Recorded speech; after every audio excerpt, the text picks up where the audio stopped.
Arról már szót ejtettem, hogy a fájlok kezelésének, a tárhelyen történő kezelésének egy egyszerű módja az ügyfélkapuról elindítható tárhely Commander, ami hasonlít a Total Commander népszerű fájlkezelő alkalmazáshoz, ugye egy kétpaneles fájlkezelő, tehát megnyitom hogy a domain névvel azonosított mappát, és ide feltölthetek fájlokat, létrehozhatok mappákat itt az alul található funkciógombokkal, de még gyorsabb megoldása ennek a fájlok felmásolásának az, hogyha ezt a Total Commandert, ami számítógépre telepített, ezt használjuk. Először be kell állítanunk ez az FTP kapcsolatot, tehát gyakorlatilag ahhoz, hogy kapcsolni tudjunk a szerverre, ezt a beállítást egyszer el kell végeznünk. Kattinthatunk ide az FTP kapcsolat ikonra, vagy itt a hálózatról az FTP kapcsolódás menüpontra, és így létrehozunk egy új kapcsolatot, lehet a neve, maga a honlapunk megnevezése, tehát mondjuk homokfúvás weboldal.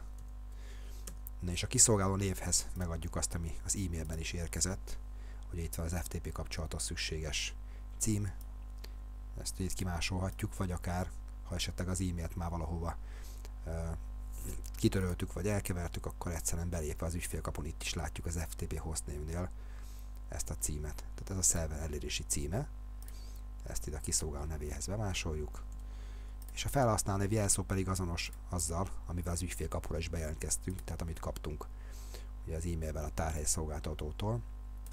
Jelen esetben hogy a homokfúvás, és a jelszó pedig itt ez.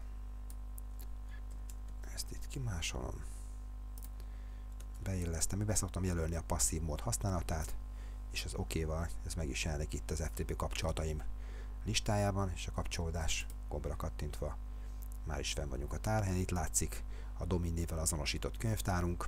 Ha esetleg nem látszódna itt semmilyen könyvtárfájl, akkor jelentkezzünk be az ügyfélkapun.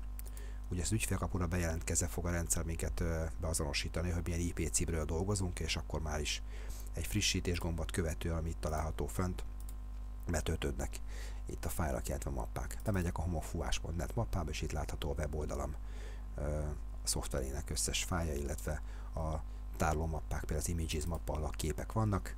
Ide tudom felmásolni a számítógépen azokat a fájlokat, amiket a cikkbe beillesztve, beszúrva szeretnék publikálni, vagy akár a képgalériában megjelentetni.